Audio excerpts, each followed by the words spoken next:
Hi, and welcome to this episode of Brainy Moms. I'm Dr. Amy Moore, here with my co-host Teri Miller, coming to you today from Colorado Springs, Colorado. Our guest today is Katy Almstrom. Katy is a financial coach, teacher, and speaker who works with driven women who are ready to pay off their debt and create a sustainable future that includes simple strategies so they can reach their goals and live out their dreams. With over a decade of experience in teaching and coaching combined with her own debt-free journey and simplified life, Katy provides a unique service for her clients to help them slow down, map out their own joyful debt-free journey, and create a life that has way less stress around money. So glad to have you here, Katy. Welcome. Thank you so much. So glad to be here. Good. Well, I would love for you to tell our listeners a little bit about your personal story and what brought you into the world of financial coaching. Awesome. So it's actually, it's a funny story. I was a high school Latin teacher for almost 15 years. And when I started telling people I was going to be a financial coach, they were all like, but wait, you're our one Latin teacher that we know. And how are you, what financial coaching? So it was a very difficult transition for a lot of people who know me. But the story is when I graduated from college and was getting, my feet under me with my first teaching jobs, I really got very stressed out around money. It started with the credit cards that I took out in college because they handed them out like candy. The student loans that I had, I got LASIK eye surgery probably a few years after I graduated. And that combined with my teacher's income, my bad habits in general, just with my health. I mean, I was just really not doing a lot of things well. And I hit sort of a rock bottom moment with my boyfriend at the time, who's now my husband, and really realized I needed to make a change if I wanted to, stay with him, number one. And it's a long story, but he was right. And so I really just decided I have to do this. And so I did. I paid off nearly $40,000 in debt over the course of a couple of years. And that really was a catalyst for quite a transformation in my life. My experience at work changed, my relationships changed. And by change, I mean improved. My health improved. I was building that trust in myself. I was building that faith in myself that life gets better, life gets easier. And it just felt really amazing to have that experience, that transformation. And so that actually stayed top of mind for over a decade as I went through my teaching career. And when my babies were young, I've got two kids, they're almost 7 and 4.5. When they were young, I had it with my teaching job. I was overworked. I loved teaching. I loved coaching. But it was too much. I wasn't home enough. And so the transition to coming home, starting a business, it was a natural shift for me. I grew up with entrepreneurs for parents, and the money thing, helping people with money, was always something I'd wanted to do. So it felt very obvious and natural to me, but it was definitely a shock to the people who knew me in my life. Like, what? No more Latin. That it's a huge difference. It's a huge difference. So we were surprised too, to know that you were doing a totally different career. And so that makes perfect sense though, like why you made that transition, because it was so important to you. It's interesting. You made a comment that in college, they were handing out credit cards and credit card applications like candy. When I was in grad school, I actually got a group of us together, wrote a letter to the president of our university, asking them to take the credit card applications out of the classrooms. Because by having credit card applications in classrooms, it looked like they were supporting the idea that, hey, students, you can get pre-approved or you can get a free credit card, even though half of you don't even have jobs to pay them off. And so I made that mistake. I got a credit card as a freshman in college. I ruined my credit as a freshman in college because I charged up my credit card, but didn't have a job because I was a full-time student. And so it wasn't until like I went back to grad school and thought, you know what, we could stop this. We could. And so they did. They published it in the newspaper, the college's newspaper. The president wrote us back. And although they left the credit card applications in the student union and in the lounges, they did take them out of the classrooms. That's incredible. It is. Yeah. Yeah. Anyway. Okay. So you say, we're getting back to you now, Katy. You say that we can create a sustainable debt-free journey that is joyful. So I'm super intrigued by the promise that it can be joyful. So tell us more. Okay, well, here's what I believe. If you are stressed about money right now, for whatever reason, going on a path that is going to move you away from that stress should be more joyful than where you are currently. And the reason for that is because that path, those steps forward, should include getting really crystal clear about what is actually the most important thing in my life. So the bulk of people I talk to, the majority of people that I talk to, when they're stressed about debt, their number one sort of thing that they say to me that they think I want to hear is, well, I know I need to pay off my debt. And I mean, yes, that is a worthy goal. Totally, that is something to work towards. But if that is the number one priority, or if you are treating it as if it is the number one priority, what actually matters in your life is not getting taken care of. If we pay off debt in spite of, well, I guess if we're paying off debt and we are leaving the actual priority behind, that priority, whether it's your marriage or maybe one of your kids has something going on medically, maybe just your house is in disrepair and that is a stressor. I mean, there's something that is always more important than paying off debt, is what I believe, in our lives. And so if we can stop acting like we have to pay off debt and completely avoid everything else that's important until that's done, that's the non-sustainable, that's the not joyful path that a lot of people go on, that they think they're supposed to go on, and stop at nothing until the debt is paid off.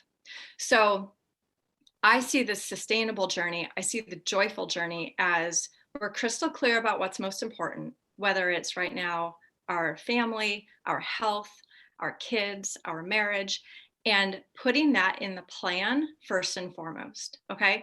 So now already you have more confidence in your ability to spend money in alignment with your life. You feel better that the most important thing is being taken care of on a consistent basis. And I believe, and I've heard this said recently by a couple of coaches that I've worked with, and I think it's so beautiful, you experience the outcome the same way you experience the journey. So if we become debt-free after a hard, really contentious journey, that is exactly how you're going to experience debt freedom. You're still going to argue about money. You're still not going to know what's okay to spend money on. You're still going to feel those tightnesses, the restrictions around money. Money mindset won't change. It's just sort of a ledger difference, if you will. But we really have to transform from the inside out our habits, our behaviors, our beliefs, our faith in ourselves, our trust in ourselves. And so that is the sustainable part. That's the joyful part. And that's really, truly what's going to allow us to then have that joyful debt freedom, is if we experience it on the way, the exact same way we want to experience it when we get there. Mm-hmm. It sounds like as I'm listening to you, I'm picturing, that debt keeps me shackled, like chained, so that I am chained to that debt. I'm shackled to that debt. And so even if I have priorities and things I'm excited about in life, I'm not able to make them priorities because I'm so shackled to that debt. And so even if I don't realize it, I think, oh, I'm joyful, that's subduing the joyfulness, the freedom that I could have, because I'm not able to live in a priority way because I'm stuck in it. Yeah. And, certainly there are extremes. I mean, sometimes people are so burdened by debt that they truly don't have the resources to do, it feels like, anything outside of pay their mortgage, pay their bills. And so there are certainly extremes. But what I often find is that what is more shackling is this mindset that I'm in debt and I really can't seem to stop using a credit card. And so what's the point of paying off debt if I don't actually know how to stop using debt? And so it's this cycle, it's this story that we tell ourselves that it's always going to be this way. This is just my life. This is just my income, right? We just kind of settle into that.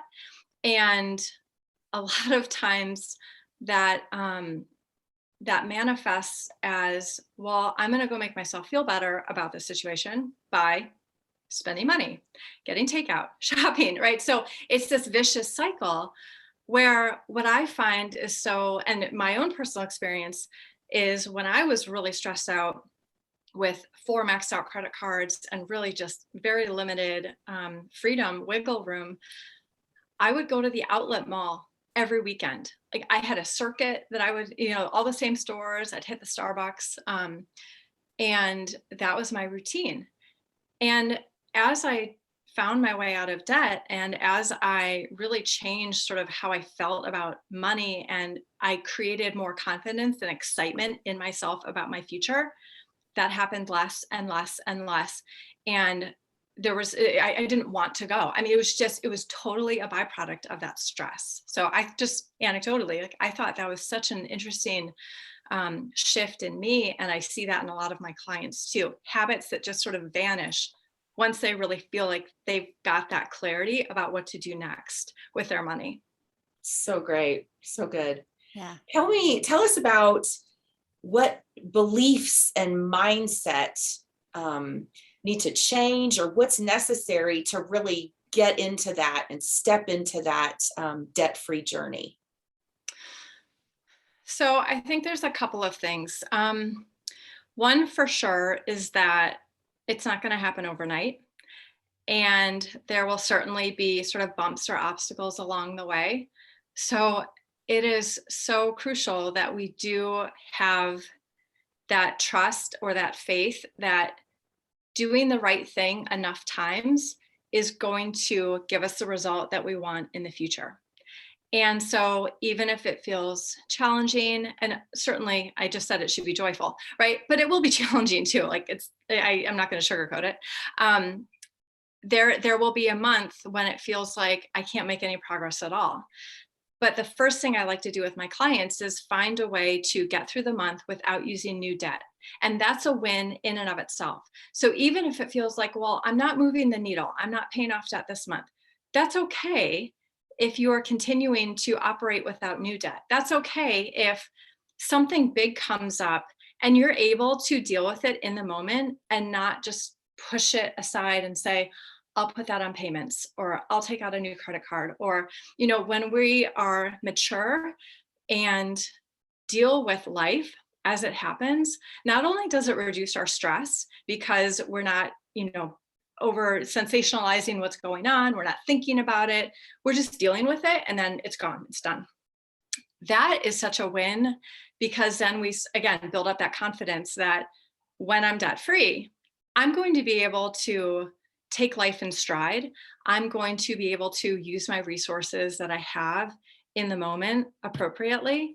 And I'll know what that priority is. I'll know what really needs to be paid for first, and not feel like I have to do a dozen things at once, which I find is really common. We're just trying to put out all the fires all the time because we don't actually know what's the most important thing to handle right now, and what can wait for later. So how do you decide what's the most important thing? Good. Yeah, that's a good question. Well, if you are married, that's going to require a conversation, really open communication about what do we feel like is most important right now. after 2020, my blanket response to most people is if you don't feel like you can get through a couple of months of your basic expenses, if you don't have that in savings, that would be the most important thing, is to find a way to save some money. And so what I see a lot of people are doing inadvertently, or they are emotionally responding to a credit card that, you know, they feel really badly about, a student loan that's pissing them off, you know, they will take any extra money that they think they have in their checking account and throw it at the credit card, or split the difference, put some towards the student loan, some towards the credit card. And so there's no real focus there. And then at the end of the month, they realize, well, I didn't have a plan. And now I've kind of overspent by paying off debt. And now we have to use the credit card again. And so if we can just say for a few months, just pay the minimums on everything and build up some savings, so that I know if a small emergency comes up, I can take care of it. If, you know, I lose my income for 6 weeks, I can take care of it. And you're not going to create more of a void, add more debt in those kinds of circumstances. So having a little bit of proper savings is first. Another thing I see is a marriage that's really rocky. And people, you know, they think, well, it's because of the debt.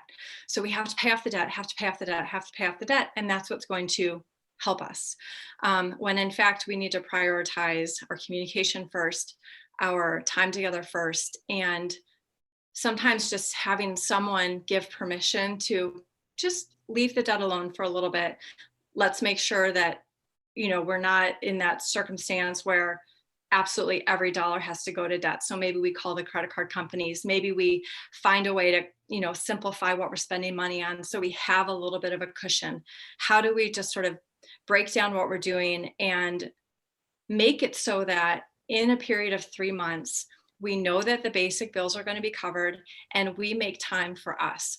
Or, you know, again, like a kid dealing with something medically, a pet that's really been struggling, anything that just seems like a weight in your life that you keep kind of pushing to the side.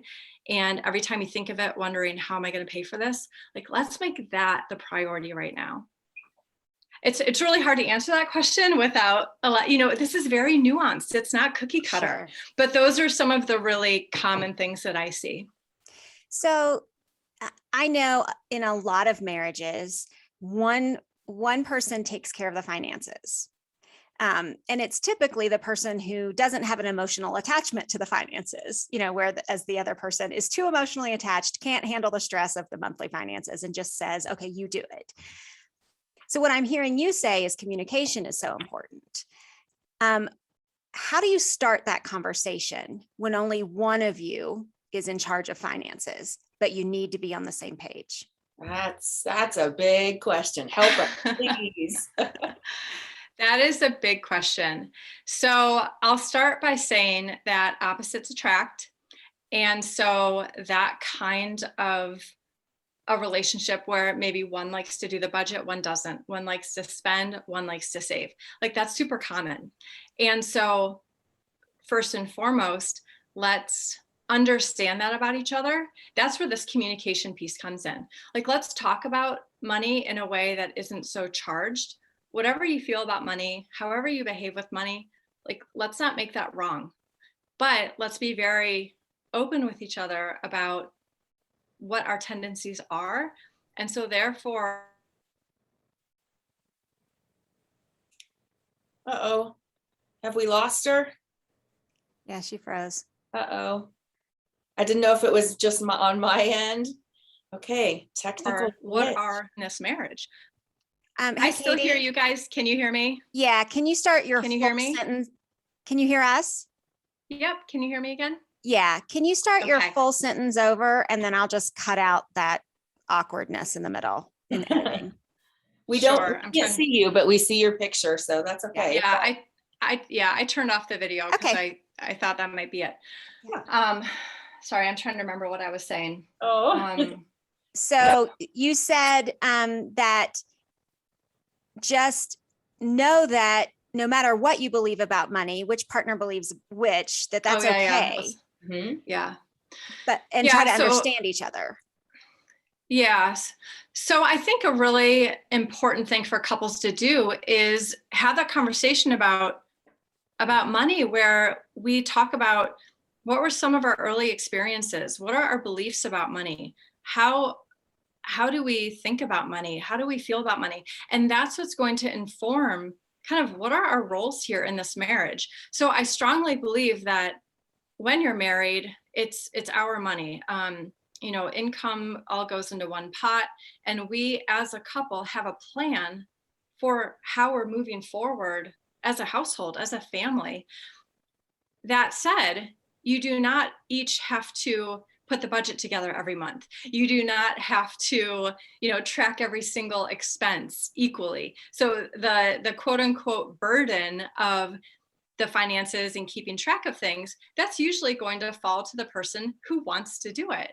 And certainly there are some circumstances where neither person wants to do it. And that's where we work together to find a solution that, it's a workaround. It's something that you can reliably do on a regular basis to stay on track. Right. But a lot of times I talk to women and they really feel like they don't know how to take that first step with their spouse if money hasn't always been an easy topic of conversation. And so what I recommend is, think about something and really truly turn inward here. Be vulnerable. Think about something that you can do differently, a way that you can maybe change a behavior or a habit, something small, but something meaningful.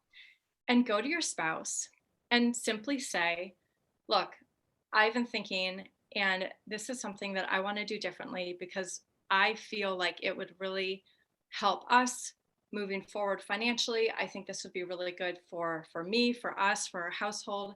And so for the next 30 days, I really want to commit to this new thing. Will you support me? Will you encourage me? And that's it.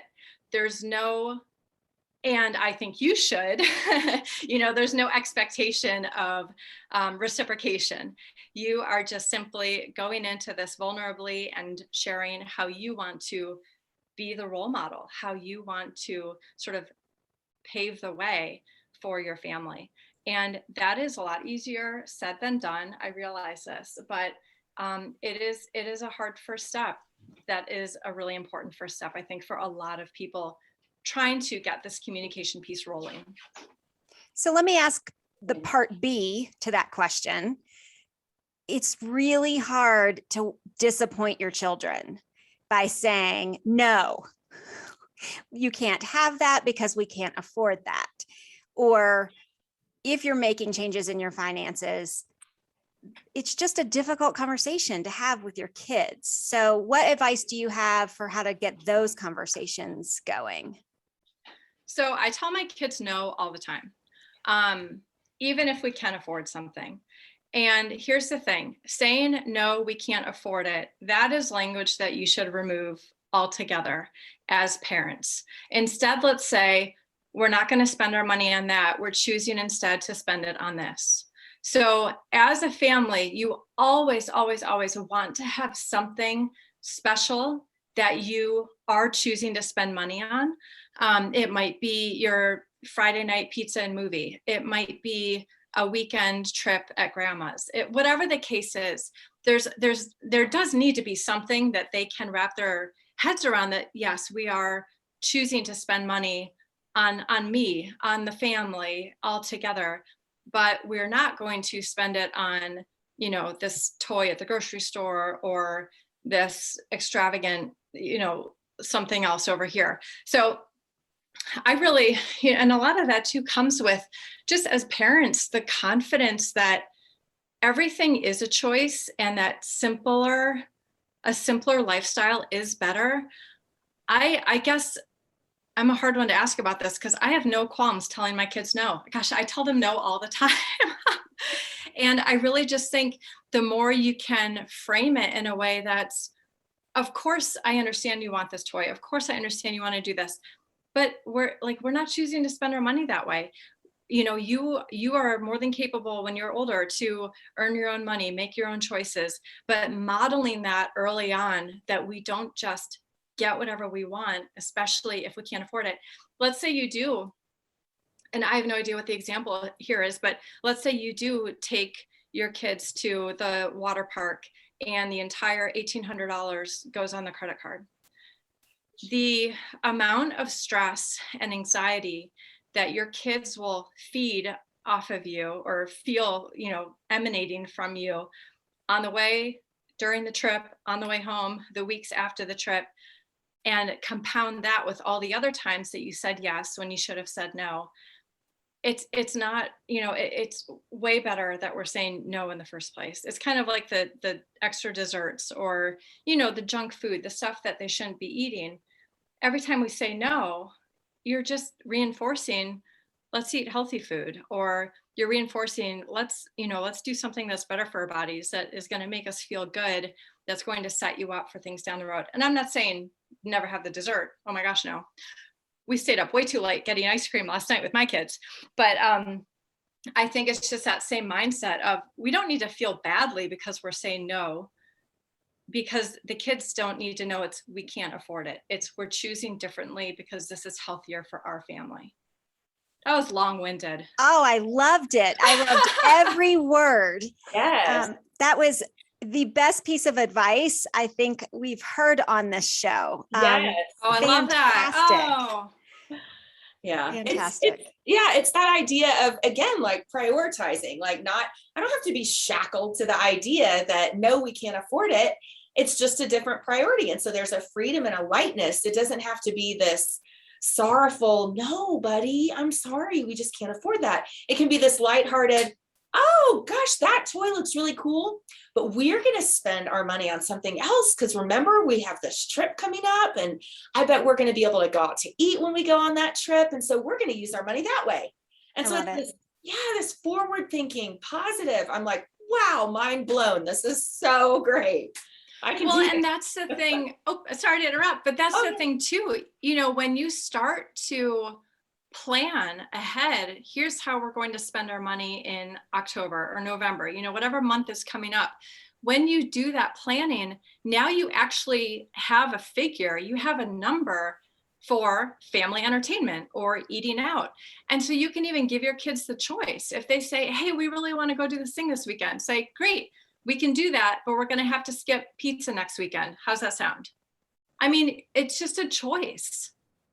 It's so it empowers our kids to make wise choices, to be aware. I think we so often keep our kids in the dark about money. And so they're just not aware, but this empowers them to be aware and understand that in the adult world, that's what we're doing constantly, is balancing those choices. It's so good.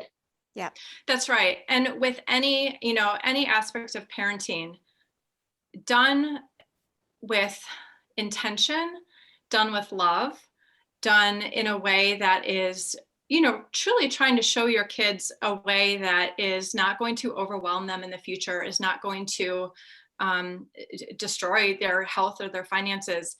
No kid is going to look back and say, oh man, I wish my mom had bought me every single toy I ever asked for. I mean, it's one of those things where when I talk to clients, a lot of times it'll be couples. One will say, my parents really talked about money and taught me about money growing up, but my spouse, it wasn't that way. And they have a spending problem, or they're afraid to invest in this, or they're, all the stories. And so that kind of structure, those boundaries that we can set as parents, and that framework, that mindset that we always have a choice, and we as a family get to set what the priority is, what's important to us, and live in alignment with that. That is so important. So if you as a family make traveling or camping or doing certain things together the priority, and you spend money on it and you do that thing, your kids will pick up on that. So really defining that priority, I can't stress that enough. So good. Again, about choices, about priorities. That's the freedom. That's beautiful. So you have a free resource for our listeners. It's called 9 Ways to Break Up with Your Credit Cards. I love that concept. I'm breaking up with you. Okay, I'm done.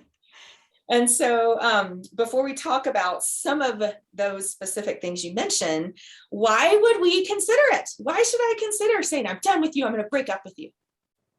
So some people get along just fine with credit cards. This message is not for you. This is for the person who, and I think I talked a little bit earlier about how, what's the point of paying off your debt if you can't get through the month without using new debt? And I also really truly believe in simplicity. So a lot of times I'll talk to a woman who has a few different credit cards taken out, and on one, her Amazon Prime auto payments are coming out, and on the other, her Netflix and Hulu. And so there's these memberships and subscriptions and payments that kind of just get added over time to the different cards. And we just don't even know what we're spending money on anymore.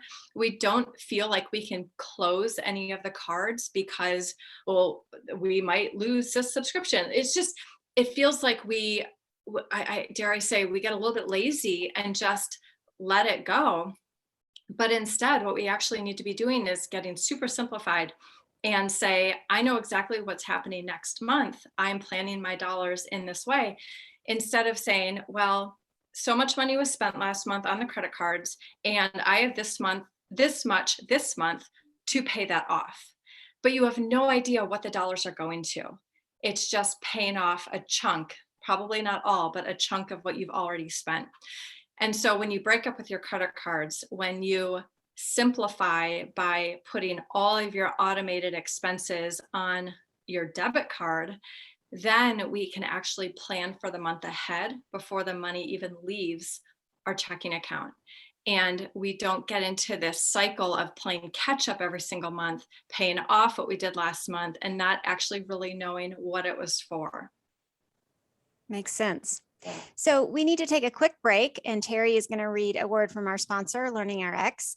And when we come back, I want to talk more about some of the ways that our listeners can begin to break up with their credit cards if they do have a contentious relationship with them. Are you concerned about your child's reading or spelling performance? Are you worried your child's reading curriculum isn't thorough enough? Well, most learning struggles aren't the result of poor curriculum or instruction. They're typically caused by having cognitive skills that need to be strengthened. Skills like auditory processing, memory, and processing speed. Learning RX one-on-one brain training programs are designed to target and strengthen the skills that we rely on for reading, spelling, writing, and learning. Learning RX can help you identify which skills may be keeping your child from performing their best. In fact, they've worked with more than 100,000 children and adults who wanted to think and perform better. They'd like to help get your child on the path to a brighter and more confident future. Give Learning RX a call at 866-BRAIN-01 or visit learningrx.com. That's learningrx.com. And we're back talking to Katy Almstrom about creating a sustainable and joyful debt-free journey. And so let's talk a little bit about what listeners can do today if they want to start that process of breaking up with their credit cards. All right. Yeah. So, and credit cards, of course, are just one part of the debt-free journey, but I find very often they're the most stressful because they're often the highest interest, and that really can raise the anxiety level for people. So the first thing that I like to do is think about why we're using credit cards. And so an activity that I'll do with my clients, with people in my community, is to think about the last time you used your credit card. And a lot of people immediately say, I don't know, it was probably automated. But think about the last time you actually took it out and used it, or entered the number in your computer to purchase something online. And once you've identified what the thing is, now answer the question, why? Why did I use a credit card to purchase this item? And so the responses vary. But usually what it boils down to, especially as I sort of peel back the layers, are we're using it out of necessity because there's not enough money in our checking account, right? And the reason we're using it out of necessity is a lack of planning, right? So we're out of money in our checking account because we've spent it on other things. And now we feel like we must use our credit card because of a lack of planning. Another time that people use their credit card is out of convenience, because it is the first thing they see when they open their wallet. It's very convenient. It is something that they can just quickly have entered into their computer or in their phone. And so when they order food online or do anything with their phone, it automatically recognizes your device and you stick your fingerprint on the back of your phone and boom, it's paid for, right? And so it's very convenient because we have that card loaded, it's sticking there right in our wallet, it's easy to grab. And so convenience is expensive. Convenience might be, well, we went through drive-through. You're right. What did we buy? We went through drive-through. We bought something on Amazon really quick. It was convenient. It was right there. It was easy. All of it is very easy and convenient. And so that is one thing to identify. Am I doing this out of necessity because I feel I don't actually have the money? Or am I doing this out of convenience because it is what is easy and in the moment available to me right now? So once you've sort of identified that, then we need to say, okay, so if nothing changed next month, what would you spend on your credit card? What kinds of purchases would you make with your credit card if you made no changes? And actually going through that process of thinking it through. You might go back and look at a month or two of statements and see, what did I use the credit card for? You might actually create a budget, which is one of the 9 ways to break up with your credit cards. Actually make a plan for next month. How do you intend to spend every dollar of your income? And how is that similar or different to what you've done the last couple of months? But I think that awareness and just thinking through, why do I use it in the first place, is a really important question to work through. Absolutely. What do you say about people who use credit cards because they earn free airline miles or free dollars back for their kids' college? Or like, do you support that? Do you think there's a benefit to doing that? What is your stance on that? I don't support that. Number one, because those systems, those games are set up for the credit card companies to win. They're like Vegas. There is no way that the credit card companies are creating these programs so that you end up winning the game, so to speak. Now, that being said, there are people who argue that and say, no, I really do win. Okay, fine. Again, this is not for you, this message. But that is just as another way to simplify, is to just eliminate the games. You know, think about when you go shopping and it says, spend another $16.53 and you'll get free shipping. I do it all the time. Yeah. So, but the shipping was only $8.99. And now you've bought something quickly because you only had 15 seconds to buy something or whatever, you know? So again, it's not wrong, but if that is why you're still using credit cards, then we need to start from the beginning, you know, like what's important here. The other thing with that too is that there's been a lot of research that shows that we will spend on average 16 to 18% more when we're using a credit card than cash or debit card, and up to 100% more when we're using a credit card. And you probably know this. I mean, the pain center in the brain does not even light up a bit when you use a credit card. It does with a debit card, and it really does with cash, right? It physically hurts us to hand over cash. Yeah. But you have to say goodbye to the cash. They don't give it back to you when you're done paying. The credit card you get to keep. And so the debit card is kind of an in-between because it's connected to actual cash. But it does activate the pain center in the brain somewhat. Credit cards, not at all, is what we've seen. So that right there shows me that you're probably going to spend way more money anyway. And so those points are just that, you know, you're making back really nothing. I would challenge you instead to make a budget, right? Make a plan, simplify, forget about the credit cards for a few months and just see if you can save up the money for those airline tickets without going through all the hoops of spending enough money to get points back. That's great wisdom. Yeah, I think, like you said, let's be realistic, people. I mean, I think there are rare people, rare situations where people have the discipline to do that, but obviously the credit card companies are making money on this. So for most people, it's not going to work out in our favor. So that's so good. Right. I want Totally. And I was just going to say one more thing.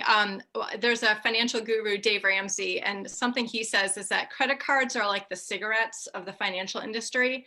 Sure, some people will smoke their whole lives and be fine, but are you really going to like suggest that someone's pick up smoking?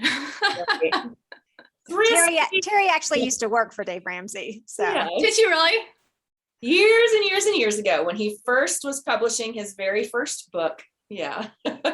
Cool. I was a Ramsey preferred coach for quite a long time too. So Yeah. a lot of good wisdom there. So much. Yeah. A lot of good wisdom I had in my head, and I wasn't following it as a young newlywed. So yeah, definitely got wiser as the years went on. I want to ask a real specific question, kind of two parts, but I've got a lot of student debt. I went back to school, student loans. I went back to school as an adult, got a master's degree. And so I've got student loans. I thought it was 80,000. It's not that bad. 65,000. That's still, I mean, that is a ridiculously high number. And they vary. I've got one of them that it's at like 7%, and then like 3 or 4 more at 5%. And it's because they were taken out at different semesters. I don't know about consolidating that. I get offers like once a week. I'll get something in the mail, and I'm so scared to follow up on it because I'm worried it's a scam. Because right now I have my student loans through sort of this federal program, Nelnet. And I just keep wondering, is that something I should do? Consolidate, refinance to put them all into something with a lower rate? What's your perspective on dealing with debt in that way? Even like with a credit card, you've got a couple of credit cards that are at like 20%. What about, refinancing them, consolidating them with one of these offers that says you get 0% interest for the first 12 months? Give me some advice in those areas. Yeah, so I think with something like that, they are very appealing. A lot of times there is sort of that time limit. And in the act of making that decision, doing that kind of consolidation, it feels like you're really taking action. It feels like you're really doing something about this, when in reality you're not doing anything really. You're not paying them off. You're not changing your behaviors. You're not putting a budget together. You're not really making a plan. And so I think that first and foremost is the danger in it, is just saying, we're going to do this thing, and then we're going to check the box of dealt with student loans. When in reality, if you choose to go that route, and in some instances, it might be a really good option, have it be a small piece of the bigger plan. And so commit to, okay, if we do this, we're also going to make sure that we can, pay them off by the time the 12-month time limit runs out on the 0% or whatever it is. Same thing with credit cards. I mean, if you look at the credit cards and you can make a plan to pay something off in a year or two, the interest probably won't be that big of a deal.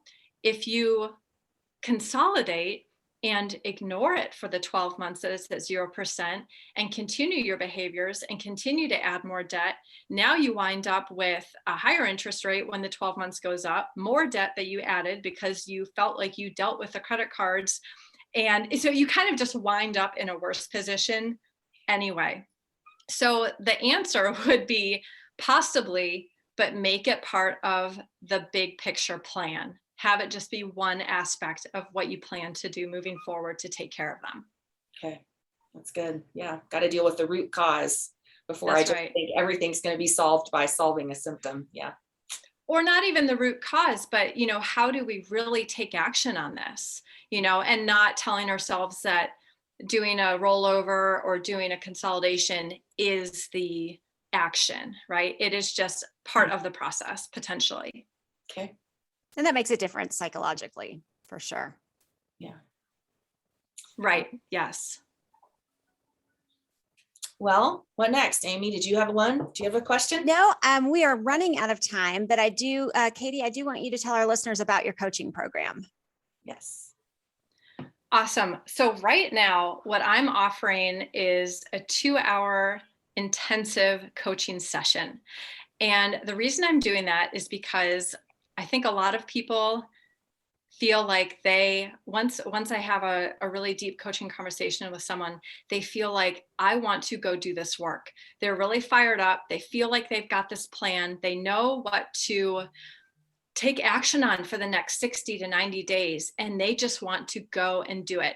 Sometimes what is the hardest part here, and Teri, you might relate to this with the student loan situation, is you just haven't created the time or space to actually look at the numbers, do some research, talk it through, see what makes sense. And so to put this plan together that really feels aligned and good and makes sense, now it's like, okay, I want to run. I want to do this. I want to try this. And then, of course, we can do ongoing coaching. You can do another intensive a few months later. But I really think that I do my best work with new clients when we dig deep for a couple of hours and you walk away with an amazing plan that is totally unique to your circumstances. So that's what I'm offering right now. And it's really fun. Okay, awesome. And people I'm biased. Of course. People find out about that on your website? People find out about that in my Facebook group. So I spend the most time in my Facebook group, which is the Simplified Budget. And of course, I realize not everyone is on Facebook, but you can easily get in touch with me by downloading the freebie that's available, nine ways to you jump into that. You will have my email and the Facebook group also. And I can be found on Instagram, Facebook, YouTube. There's a lot of ways to connect with me. Okay. All We right. had a teeny little technical glitch in there, but I think we still were able to follow what you were talking about. So Yeah, thank you. absolutely. Okay, so this has been super enlightening and full of some really great advice today. And so we want to thank our guest, Katy Almstrom, for sharing her insights and tips for moms. If you would like to connect with Katy or learn more about her coaching program, you can visit her on Facebook at The Simplified Budget. We'll also put her social media handles and link to her Facebook group and a link to download her free resource, 9 Ways to Break Up with Your Credit Cards, in the show notes. So thank you so much for listening today. If you liked our show, we would love it if you would leave us a 5-star rating and review on Apple Podcasts. If you would rather watch us, you can subscribe to our YouTube channel and follow us on social media at the Brainy Moms. So look, until next time, we know you're busy moms and we're busy moms, so we're out.